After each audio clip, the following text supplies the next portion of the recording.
I'm doing that.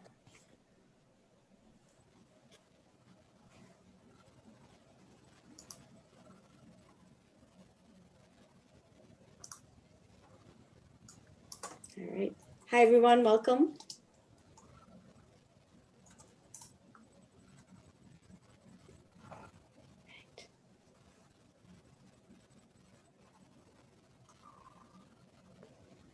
Hello, everyone. Good morning. Welcome. Welcome to our the first webinar in the SCORAI Consumption and Lifestyle series. We'll get started in a minute as we have attendees strolling into the room, and we apologize for the delay in getting started. We were having some fun tech troubles across geographies, but we are here now, and we are hopeful that everything will go smooth.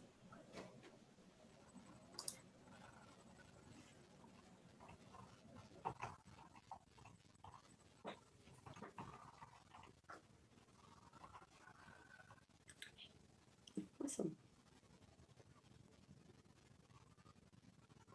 All right, fantastic. Well, good morning, everyone.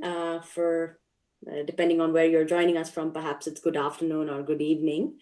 My name is Manisha Anantaraman. I am a member of the SCORAI Executive Committee. And we're very excited to launch our, this webinar series on sustainable consumption and lifestyle with a talk by Jean Homicki, who is going to talk about can the radical reuse of products reduce consumption, waste, and even inequity. And as we know, many members of the SCORAI community have been working on questions related to the sharing economy and the circular economy. The topic is directly relevant to some of the key questions around pathways to sustainable futures. So Jean Homicki is the CEO and co-founder of My Turn, PBC, which is a practitioner, and he's a practitioner in the collaborative consumption and product reuse space. He combines his passion for sustainability with his background in technology and innovation to implement scalable solutions for the common good. His company, myturn.com, PBC, is a for-profit public benefit corporation in the US called a legal B Corp that offers a platform powering innovative services that are increasing reuse, sharing, and access to products while simultaneously reducing consumption and waste. So a few points on how we'll go ahead and moderate this webinar. So Jean is going to present for about 20 to 30 minutes. And then during that time, if you have questions that come up and you would like to seek clarifications, feel free to use the Q&A. I will moderate that. I'll keep track of those questions and then come to them towards the end. And then depending on how many of us are here, in the end, we will open it up for questions with Jean. And then we have a few discussion prompts that I think would be interesting to have the opportunity to reflect together with this group. Yeah, so if nothing else, let's go ahead and get started. All right, Jean, take it away. Oh, and welcome. Thank you. Thank you so much for that introduction, Manisha. And I'm really happy to be here talking with and taking part in the SCORAI network. All the work that all of you are doing is incredibly important to a sustainable future and a livable planet moving forward. I'm going to actually share a little presentation, which you should all now be able to see. And I'm actually going to jump right into it after, thank you for that great introduction. So one of the reasons I'm here today is, we do a lot of work in the consumption and reducing consumption, especially using reuse. And what we're looking to do is really verify that place-based reuse, especially types of services that are enabled by our platform, do have the significant positive impact that we think they do and hope they do. And then to use data-driven methods to improve and scale those impacts. And I'll talk about this a little bit more shortly. So I'm gonna, and I know most of you are familiar with the problem, but I'm gonna still sort of talk about it a bit. Consumption is really, we're beginning to recognize just how big a role consumption plays in climate, environment, and social indicators, especially when properly taking into account resource extraction, manufacturing, global supply chains, transportation, storage, actual use of the items and disposal, or hopefully more in the future, remanufacturing of those products. So research released by the C40 cities shows that when cities look at their greenhouse gas inventories from a consumption-based accounting perspective, they're 60% higher than previously calculated by more typical production-based methods. And those consumption-based emissions from fewer than 100 of the world's largest cities that are part of the C40 cities network already represent a 10% of the global greenhouse gas emissions. And for those cities to hit their climate goals, to basically keep the world to less than 1.5 degrees Celsius increase, those C40 cities must decrease the per capita impact of urban consumption by 50% by 2030, which is a pretty short, tight timeline, and we are not currently headed in the right direction in many cases. So having said that, there is some good news. We have some opportunities. The UN Resource Panel did a study and basically showed that the smaller loops in, say, circular economic methods, especially reuse, can play a big role in addressing this issue. They released a report that found that value retention processes, things like reuse, as well as remanufacturing, recycling, but especially reuse, can reduce consumption-based emissions by up to 99%. And this is where the work that I'm doing and that my team is doing at My Turn comes in. We're enabling innovative business models, and we work with the public, private, and nonprofit sectors, which I'll talk about a bit more in a bit. So, and to basically do a few different things. One, help organizations look at their existing product and equipment utilization and optimize that use. We were pretty surprised when we started My Turn just how many organizations really do not optimize their equipment. All of us, or many of us that are lucky enough to have products in our garages, our attics, and storage that are idle most of the time. Businesses, larger organizations have storage rooms, warehouses, yards that are filled with idle equipment. And we're also helping to address that. Then we're also looking at innovative product subscription and rental models, and I'll talk a little bit about briefly, as well as basically reducing consumption at the more individual level. And that's where I'm going to focus most of this talk or this webinar will be at that sort of individual usage. So we work with organizations around the world, large and small. So everything from large brands, public utility companies, healthcare organizations, to public libraries, nonprofits, any organization that basically has resources that can be optimized and better reused. And so just a couple of quick examples there to start to give you an idea of what we do. Our platform helps make resources basically more visible within an organization, or say in the case of Graceful Changes, a clothing subscription service and reuse service.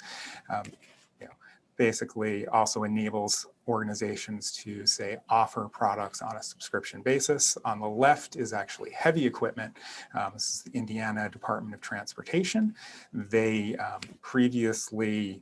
they have equipment spread around the state in 6 different districts, which they're now managing with our platform, as well as now a central equipment yard where what they do is they actually lend or rent between departments equipment, so that way each one of those districts can reduce the amount of equipment that they have and then share a common pool of equipment for times when they might have a larger project or when equipment might be down or not working. And so basically, most of the rest of the talk is actually going to be about place-based reuse via libraries of things. And I'll talk a little bit more about that about what libraries of things are in a moment. But basically to address pressing issues like climate change and inequity. So at My Turn, we're looking at cross-sector solutions that can help solve systemic problems and improve community resilience. So one of these solutions is libraries of things, as I've mentioned. They're an innovative sharing and reuse program. They're being offered by organizations in the public, private, and nonprofit sectors. And they can actually help us reach the following 5 goals simultaneously. One is provide affordable access to products, including for people and small businesses that might otherwise not be able to afford them. Reduce consumption of those very same products to help reach zero waste goals. Fight climate change, as we saw with some information from the C40s. Not going to talk about this much today, but they can also help prepare for and build back better after disasters, and generally improve community cohesion and resilience. So actually, I should have jumped to that slide. And we'll go forward. So what is a library of things? So Library of Things is a place-based sharing and reuse program where people can access products without having to purchase them. So this is things like power tools, sporting goods, small kitchen appliances, or just about any item. And when they're done, they return them without the hassle of maintaining, repairing, or storing those items themselves. Typically, the products are owned or at least managed by a trusted organization that has a convenient location where people can pick up and drop off the items when they're done with them. And some will use electronic locks and lockers to allow self-service access that expands their hours and makes them even more convenient. And one of the things to really help with reducing consumption and increasing reuse are removing the barriers to reuse and making it as convenient as possible, including potentially more convenient to reuse products, whether it's on subscription or membership basis, as it is to purchase them new. So don't have to store them, don't have to maintain them, etc. So libraries of things use a number of different business models. They're often membership or subscription basis, where you pay monthly or yearly fee to access the products. Some also, or alternatively, have per item usage fees.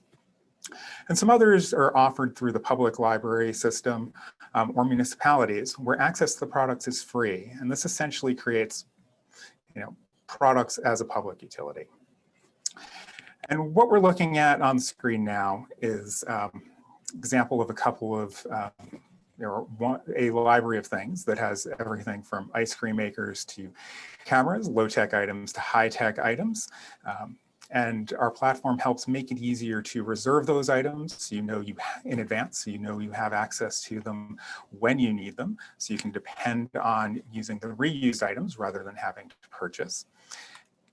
And we're doing this across with many, many, many different types of items. So general, where it's a little bit of everything that you might need that you don't often use at home, sporting goods or camping items, electronics, tools is pretty popular, and I'll talk a little bit more about why in a moment. And we're also doing this so at the community level as well as on universities. The tools on the right are actually from the Stanley Black & Decker Makerspace. So they offer an internal lending library for their employees. We have other organizations, Yeti and Outdoor Gear Equipment, that also offers products to their employees. So they're helping sort of build community, offer an employee perk while also reducing consumption and waste. And in the case of Stanley Black & Decker, they're also dipping their toes into offering product as a service.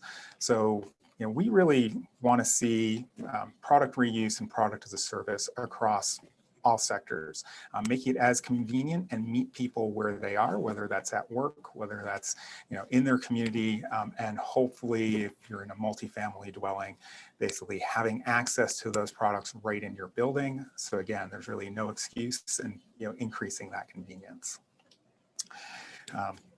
We also have some win-win type of services on our platform and pretty inspiring. So energy efficiency lending libraries, both by nonprofits focused on energy efficiency as well as public utility companies, where they are essentially offering products and tools and equipment to help increase and complete energy efficiency projects. So they are using shared tools and items to basically lower greenhouse gas emissions through reduced energy use, which is basically just a win-win. As I mentioned earlier, there are also public libraries that offer items completely for free. So as similar to books and media, they also they offer, many libraries are now offering home products, electronics, and anything else that, again, that you might not need all the time at home and need to store, or may not be able to afford to purchase yourself. And one of the services that I really find most inspiring is Mother Hubbard's Covered Food Pantry, where they offer shared, let me just go back, where they offer shared gardening space. In addition to that, they offer a tool lending library for basically, so that way people can borrow tools to either use at their community garden or at home to grow their own food. They offer classes on how to prepare healthy meals. They also then offer a kitchen lending library to allow people to borrow items and borrow kitchen items, to whether it's food dehydrators, canning equipment, Instant Pots, to both prepare food and even store food longer term. So that way, what they're essentially doing is using sharing of both gardening space tools and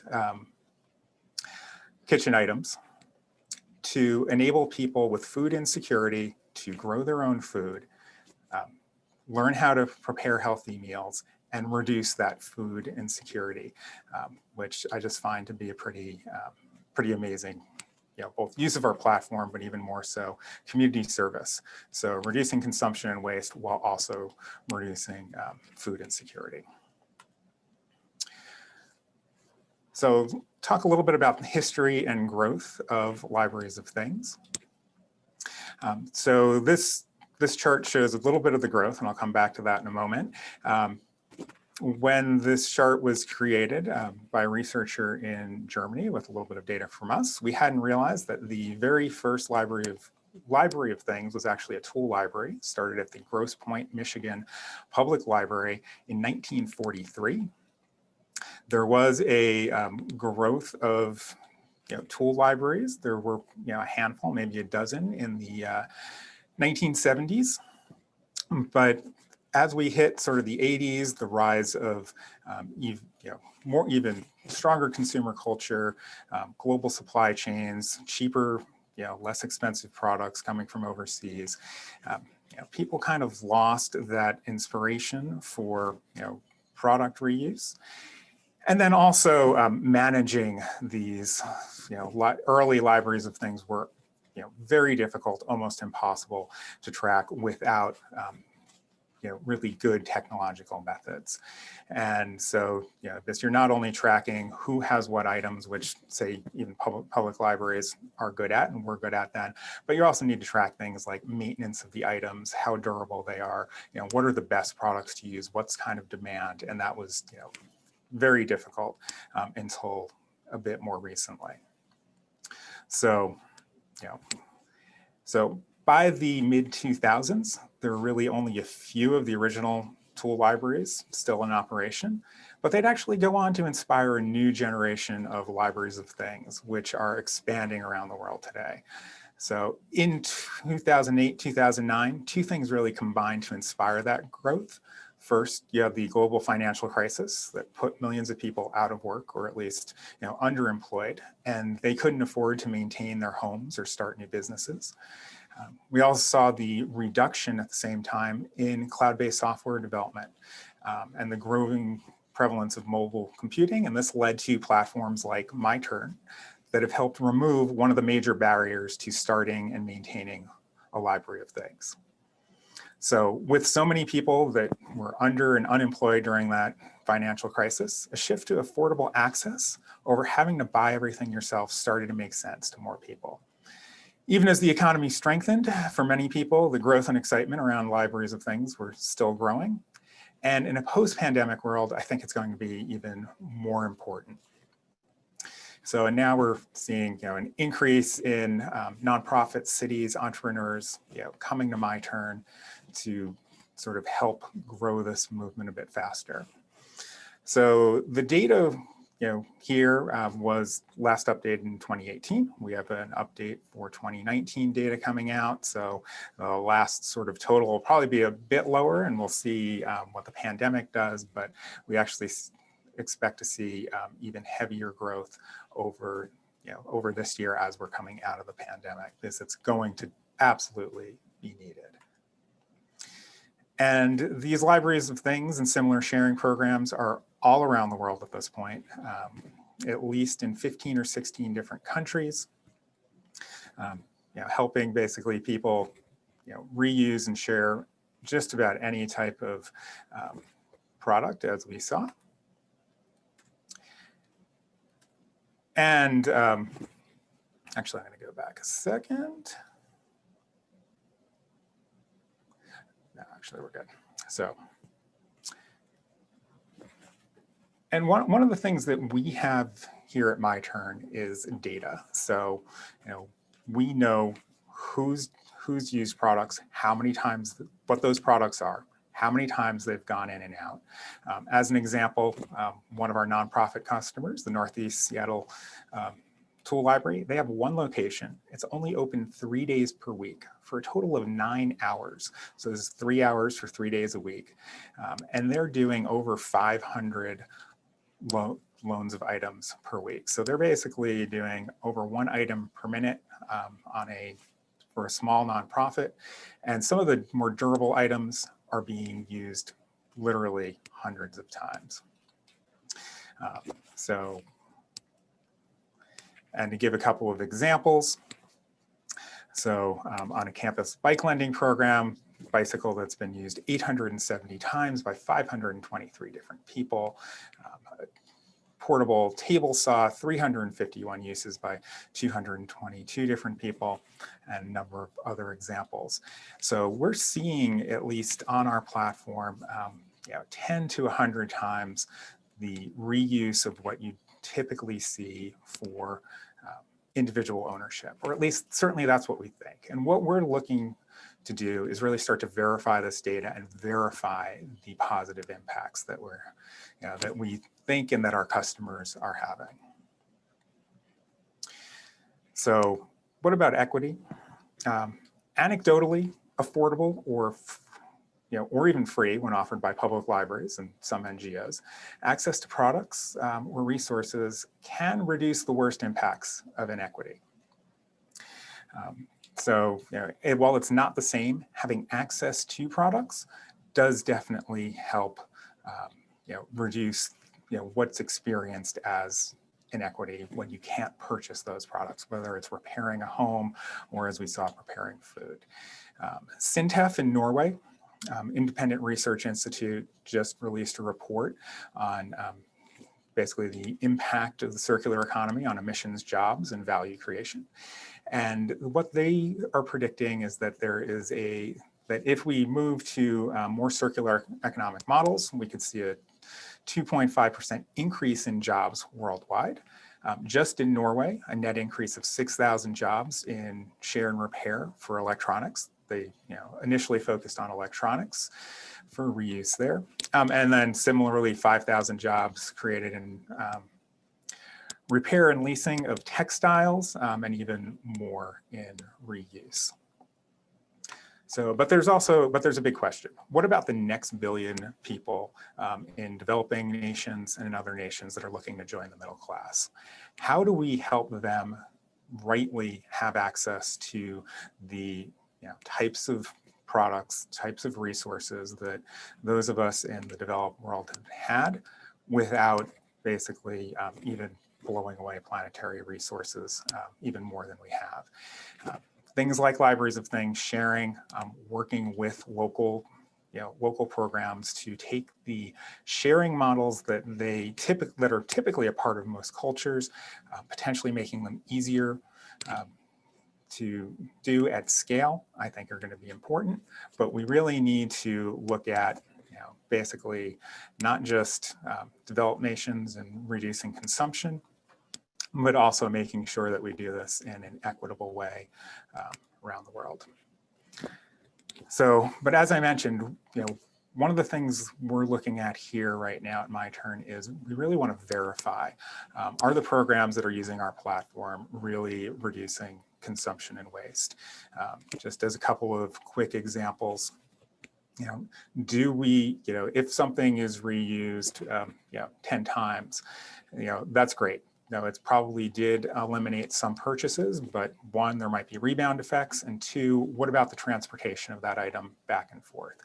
Obviously, if something's in a library of things in someone's building and they're not really traveling to get it, or it's on their way home or on their way from work, or it's even at work, great. You're also not typically adding additional trips, but we really want to verify this. We want to approve it, and we want to take the data and the lessons learned and really bring them back into the platform, so that way, we can do best practices, implement those even more of those best practices right as part of our platform.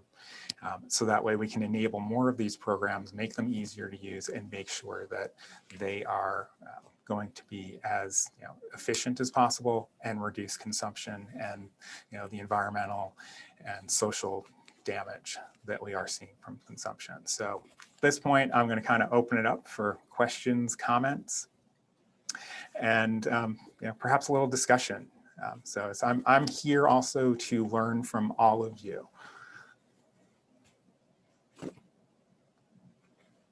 Wonderful. Thank you so much, Jean. That is it's really interesting to see the ways in which things that started off at a very local or small scale can be scaled up through the use of the technological tools that we have access to. And I was particularly intrigued by the chart you showed of the exponential increase in the library of things in the past few years. So I think this really does update the conversation and make it current in terms of what is possible, but as you also raise, how do we accurately measure whether it's actually resulting in absolute reductions in consumption? Yeah, as Jean said, we can open it up now for questions, and if folks could use the chat to submit their questions, that would be fantastic, because then that way I can pose them to Jean, and then if you have follow-ups, again, you can use the chat. All right, so the first question is from Philip Vergat, who is also a SCORAI board member, and this is an interesting question, and I might actually tag on. So how is insurance organized? For if accidents happen through the use of products, how is insurance organized, and how do you kind of, reassure people who put their resources on this platform that they're covered? Yeah. So that's a great question, and that is usually one of the first questions asked. So this is one of the big advantages to these place-based sharing programs, whether it's a library of things, tool library, one of the specialty libraries. They're organized and they are run by local organizations in the community. So those are, whether it's nonprofits, whether it's the public library, who carry insurance. So you're not lending items or renting items person to person, where the insurance issue definitely would come into play, as well as the liability. You're basically going to a trusted organization that typically already exists, has liability insurance. It really it actually is one of the easier problems to solve in this case, since you have this, it's basically facilitated sharing. And the insurance is, you can get a single policy covering the program for, basically say that nonprofit or that business, and you're not having to essentially deal person to person. Similarly, in an apartment or a condo type building, it can be, a rider or an add-on if even needed for your typical already existing insurance policy. Fantastic, thank you. And the next question is from Ashley, who's unable to ask it herself, so I'm sharing out on her behalf. So Ashley wonders, Ashley's also a member of the SCORAI community and working on our executive committee now. Do you have any demographics on users? And she says, in my personal experience, these kinds of programs are popular with environmentalists who tend to be higher socioeconomic class, urban, liberal. Do you have that kind of data on your main users who's using these platforms? So we do have some of that data, and it does vary. So one of the things I didn't mention is I also started I was a co-founder of the West Seattle Tool Library. Mm-hmm. And many of the tool libraries and libraries of things are actually in, lower or mixed income areas, and they actually work best there. Where basically you have people that have too much stuff, often will donate their underutilized products to, say, a community library of things or tool library. And then you have people that do not have enough. Some of our customers do collect demographics. A number of them use the sort of more traditional HUD demographics that'll provide, what are their income levels. And in this case, these types of programs do often serve the underserved populations, basically lower socioeconomic populations, as well as sort of that upper middle class white population of the environmentalists. It is a mix. And I think that in some ways that's actually a good thing. One, that we're typically getting a more diverse audience at a lot of these programs, but also two, that help spread the word, because we really need everyone to be able to benefit. But it is it's absolutely that's another great question. So yes, I'll say we do have some of our customers do have data on it. It's not all of them, but a good percentage. And from my own anecdotal, it's pretty good. It's a pretty good mix. And even at say most of the tool libraries, it's even 50-50, like male female, which might be surprising to many as well. Interesting. We have a question from Harris Sakib. Harris, I'm going to allow you to talk if you'd like to ask your question. I'm using my fantastic Zoom powers.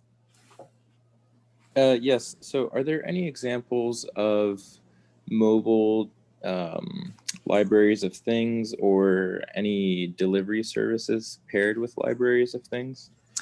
Yes, there are. So in Seattle, we had actually had when I was in Seattle, I'm no longer there. We actually did do a mobile library of things that we'd actually use it for, and I think they still do use it. I'm not 100% sure, but we'd also bring basically essentially the tool library out into the communities. And I think that's to sort of build on that last question. That's an important part, to sort of help get out into those communities that really need access to products. Often we do it, bring them to farmers markets, things like that. There is a mobile library of things that just started up in the UK, and we are working with a handful that are doing delivery services now. So especially during the pandemic, and I was just talking with another one on Friday that they are going to be doing delivery by cargo bike for items that can be transported that way. And the Edinburgh Tool Library did a pilot, again, bringing pickup and drop-off points into the community, especially underserved areas, using an electric cargo van. So great question. That's really just, I'd say most of them are more in the pilot stage, but that's definitely happening, and we're seeing it more and more. So great question. Great. And next we have a question from Daniel Casper. And Daniel, if you want to go ahead and ask that question, you should be able to do that now. Sure, thank you. Yeah, I just had a question regarding the profitability. I know that you mentioned there's a couple different models here. Some of them are public services, and some of them, I think you mentioned, have subscription costs. So I was just wondering if you could speak to I guess there's sort of two questions here. One is the potential profitability of organizations deploying this in order to sort of provide jobs in actually providing these services? And then the sort of second related question is, as a public service, do you have any sense of the sort of cost implications of deploying these types of programs? So great questions. So I will say that profitability, and I'd say there's a lot of experimentation going on. There are a number of for-profit libraries of things, as well as subscription, product subscription services, and they're still figuring out in some ways sort of the, what do we need to charge to be able to both cover costs, grow, et cetera. How do we make our service as efficient as possible? And I think a lot of the early, especially tool libraries and libraries of things, really wanted to make sure that their products are as available to the community as possible. But on the flip side is they want to basically make sure that they can pay staff, create jobs, whether that's in managing those tool libraries and libraries of things, as well as in related repair, and which can be part of those libraries of things. So profitability is, I'd say, still challenging to find right now in a number of the for-profit services, unless you're really operating at large scale. But it is getting there. What the organizations that are most successful and that are sort of starting to hit that profitability are finding is that they need to both do a subscription service as well as, so whether that's monthly, recurring, yearly, et cetera, as well as sort of a per item usage type fee. So more like a rental fee, much lower typically than say a traditional rental shop, because they're combining it with that subscription model as well as that community service. But that's definitely helping them get to financial sustainability and profitability. So it's basically sort of a per day fee on top of those subscription models. The costs at sort of when offering as a public service definitely is an area where we need some more research as well. And I think one of the issues there is on the plus side, if you're using, say, the public library infrastructure, you already have space, you already have staff, and you have public libraries that are looking to increase their services, stay more relevant. So I know that, for example, in Berkeley, they have one of the old school tool libraries started in the late 1970s. And when they rebuilt their South Branch, they built a brand new building just for the tool library. One of the reasons is it brought so many additional patrons to the main library as well. So, one, you're having this positive impact on the community. And I think the value proposition there is really huge with your win-win. And then also, again, adding another way that public libraries can stay relevant, add additional services, and you're also then reducing costs. You already have staffing, buildings, that are often smaller book collections. My own public library has we're a little more rural area, much smaller book collection than I'm used to from cities, but they have they've been able to use some of that space also for a library of things. But I'd love to see some of the data around what is, and I'd love to see some research done on what would it take to scale this up at, say, the municipal level to do products as a public utility, and not just what would it cost, but what would the advantages be. So both on equity, access to affordable products, reduced greenhouse gas emissions, and getting really take a look at not externalizing costs, bringing those in, and helping, say, C40 cities get to their goals of reducing consumption by 2030 as opposed to increasing. Absolutely. Thank you. And as a Berkeley resident, I can testify that indeed that is true. So yeah. All right. We have a question from Katya. Katya, about spillover effects. So Katya, do you want to go ahead and ask that question? Maybe not. Yes. sound on? Yes, it is. Yeah. Okay, fantastic. Thanks. The presentation was very interesting, and I work in fashion, and part of the issues that I was researching recently was fashion libraries in Scandinavian countries, and one of the problems with profitability is very similar to the tool libraries that you've just addressed. I had a question about the spillover effect. For example, have you noticed any spillover effect? For example, if when people get together initially to organize a tool library, but then perhaps it further expanded to other goods or like books or clothes or maybe services like skill sharing platforms, something along those lines? Yeah, so another great question, and absolutely. So again, not only do I talk with tool libraries of things around the world regularly, I help co-found one. So I can even talk about this personally, and this is something that we tend to recommend. So when I started, I was a co-founder of the West Seattle Tool Library to really help reduce consumption and waste. But what we found is it really built a community resource. So not just the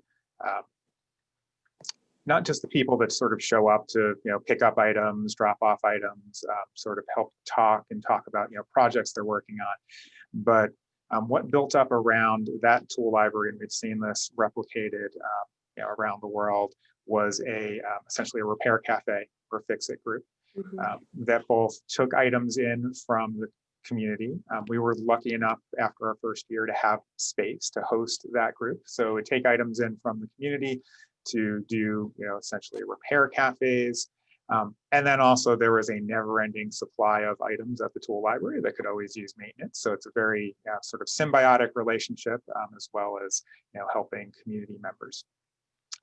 Most of the tool libraries, not all of them, but most of them are very liberal about what they consider a tool. So it's not just power tools and hand tools. It is often home items, dehydrators, stand mixers, just about anything that is not used often. So anything that can kind of be considered a tool. And that's why we kind of lump together tool libraries and libraries of things, because many of them do cross those boundaries.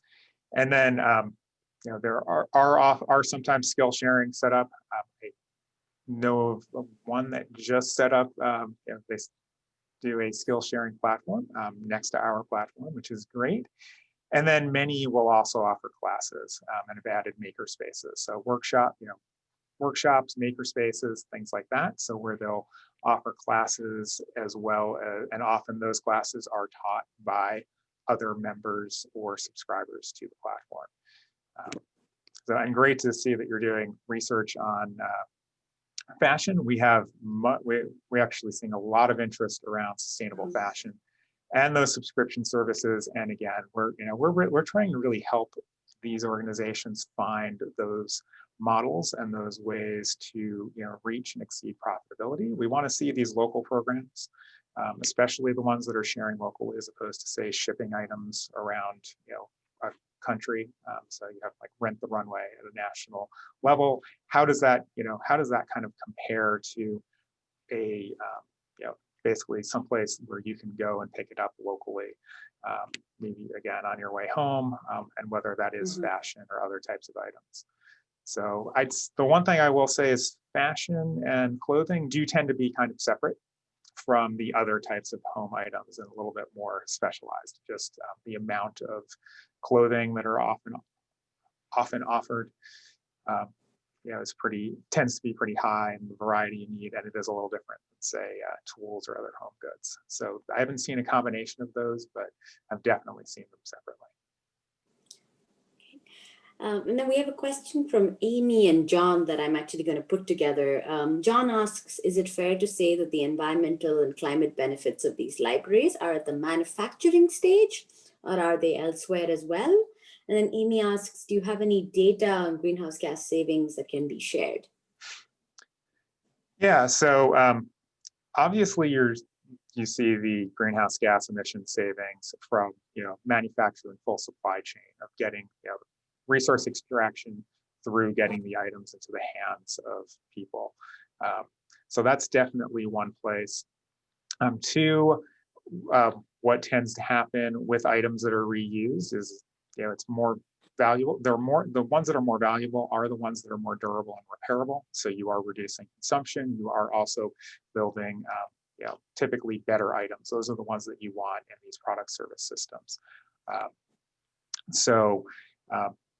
And then the other, often when you're looking at, circular economy type issues and working in that space, we've seen that a lot of that focus is on material flows and making products that are less worse, as opposed to, and in some cases making much more fully circular products. But we don't see as much of that focus on the reuse of the products. That really core part of maximizing the utilization and the use of those products, and we haven't seen a ton of research there. And on greenhouse gas savings, that is actually one of the reasons why I'm here. We're working with a number of our customers to figure out ways to calculate that greenhouse gas savings. So we've had a number of our customers take a stab at it. They're often doing an LCA on a sample product or 2 or 10, but those are often need to be done one by one. We're trying to find both databases and or help them create databases of products to know, okay, what went into the manufacturer, and all the steps up through, delivery of that item to, say, the lending library or to the product reuse type service. And then what additional greenhouse gases and other pollutants are being generated through reuse that might not be, that offset some of that savings from maybe purchasing one product instead of 10 or 50. Because in these shared situations, if someone's say driving a fossil fuel traditional powered vehicle to pick items up and drop them off, that's going to potentially multiple times, that might actually increase some of the greenhouse gas emissions compared to them purchasing that item once. It's always at home when they need it. And so what are the products and what are the items that are best, potentially that if you are using them regularly, it might make sense for you to actually purchase those, because that might end up being, and then after you no longer need that product, putting it into a secondary market, whether that is a library of things or resale. But certainly, we want, that's again one of the reasons why I'm here with SCORAI. We have data on literally hundreds of thousands or approaching 1 million products on the platform, who's using them, where they live, how far essentially, we don't necessarily know how far they're traveling to pick them up, but we have a lot of that data that we'd love some help analyzing, maybe do some additional surveys as well to get more specific data on these services. So it's a great question, and it is one that I have, and I and dozens of our customers are also looking for the answers to. Yeah, absolutely. And so that also sounds like an invitation for folks who are interested in, analyzing how having access to a platform like this shifts people's practices around materials and as well as the resource impacts of that. So perhaps, Jean, I think folks have your email address, but also if the SCORAI board is also happy to facilitate connections between the two, the SCORAI community as well as my turn. I think we have a few quick questions left coming in on the chat. And I'll be quick. Yeah, Go for it. no, that's fine. And Catherine, you have a question, and perhaps maybe let me just quickly promote you to be able to talk. So you can ask that directly to do with, I believe, the use of space. So Catherine, do you want to ask your question? You should be able to now. Questions. My question was about the use of the closing retail stores in malls. Wouldn't it be nice to put in libraries in malls, and so sort of just symbolically be moving to a more shared economy I'm thinking about it for my my local mall. And also most malls are accessible by public transportation, existing malls. And so Exactly. as we shift, you know, it would also encourage people to take public transportation and shared transportation rather than driving their own. So that could work into the calculations too. Absolutely. I think that's a great idea. I don't think I coined this, but I've used it, you know, looking at basically creating sharing centers instead of shopping centers, where there's a whole host of products that people can basically, you know, essentially rent, borrow, et cetera, rather than just purchase. And, you know, we know that these types of services are popular. You know, most people, when they hear about it the first time, it's like, well, why don't I have one? Unless you're lucky, like Manisha, where you live in a community where there might be a tool library or other library of things. You know, most often, you know, it's pretty, you know, it's very apolitical. People just think it's kind of a great idea.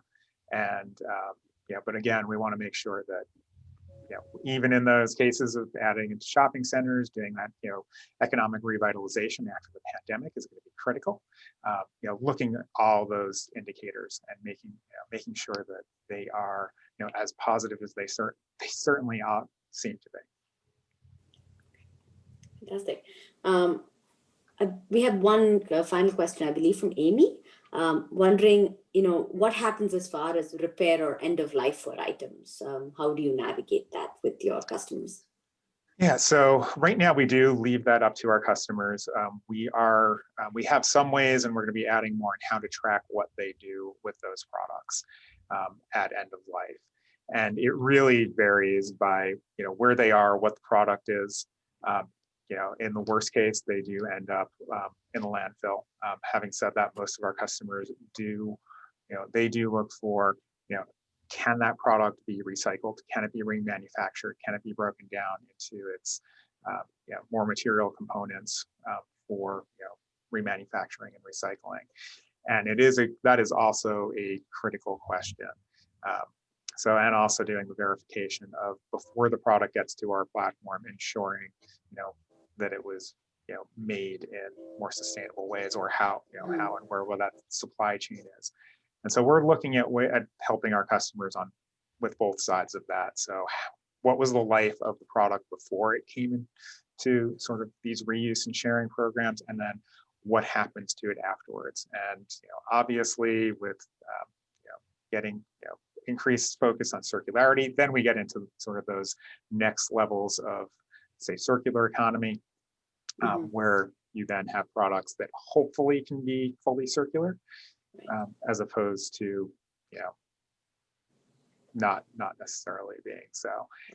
And you know, the other last thing I'll mention, just sort of on circular economy, you can have, and I think many of, from what I've seen on, say, the SCORAI discussions, I think most of the researchers realize you can have a circular economy that is pretty unsustainable, where you're still, you might be using those resources in a circular way, but if you're still extracting more, if you still have, you know, energy use for circulating them in whatever ways and remanufacturing, that doesn't necessarily make it sustainable. So I think one of the low-hanging fruit here is reuse, especially of, you know, of products, and reducing consumption in general. So I think that's going to be really critical. And, you know, again, the work that SCORAI members are doing to help make that happen and help verify, we find to be kind of critical. So that way we're doing the best thing. We're implementing things in the best ways we can.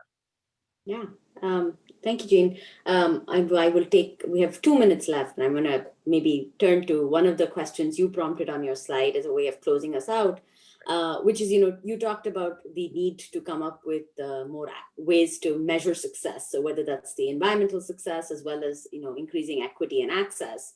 But you also said that there are some barriers to this. So could you perhaps tell us what are some of the biggest barriers you have faced in terms of kind of scaling this up beyond, you know, beginning as a tool library, you know, in a local municipal context, to now a platform that is crossing geographies, And you also mentioned kind of the question of culture and cultural change.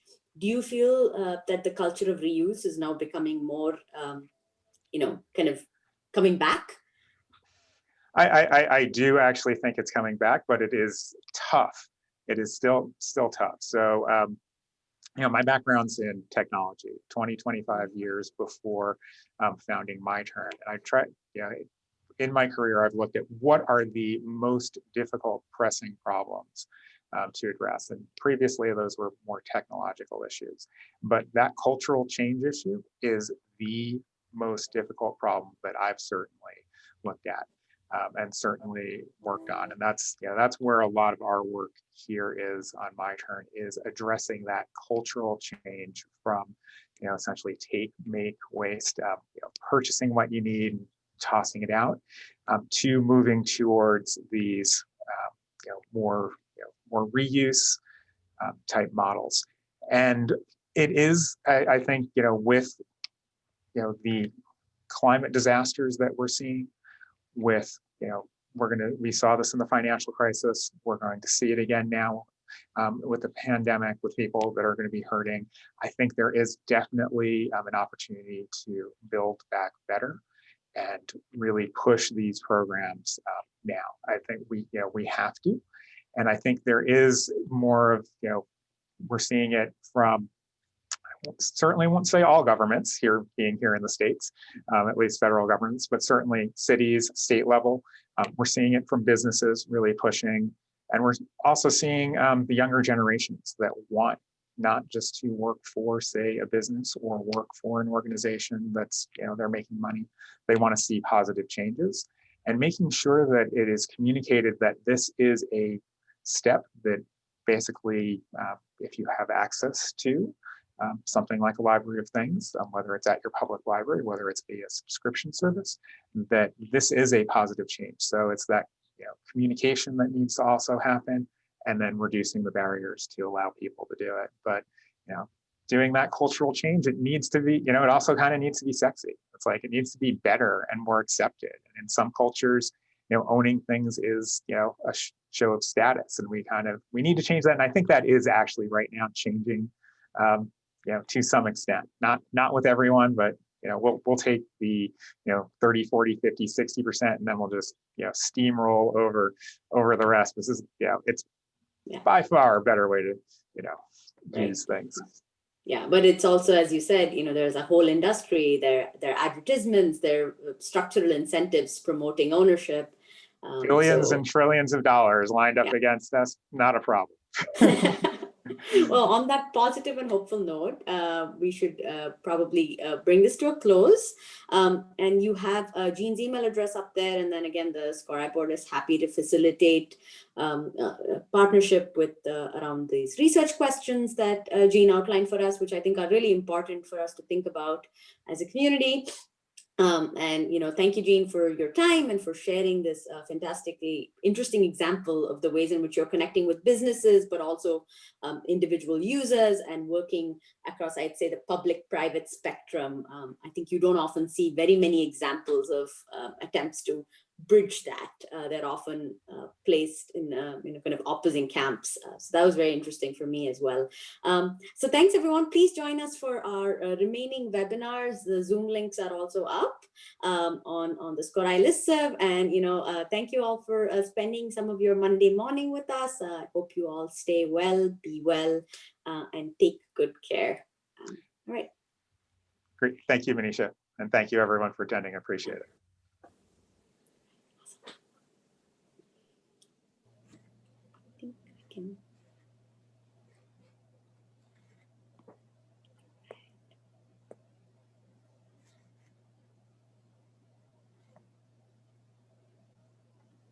Awesome. I think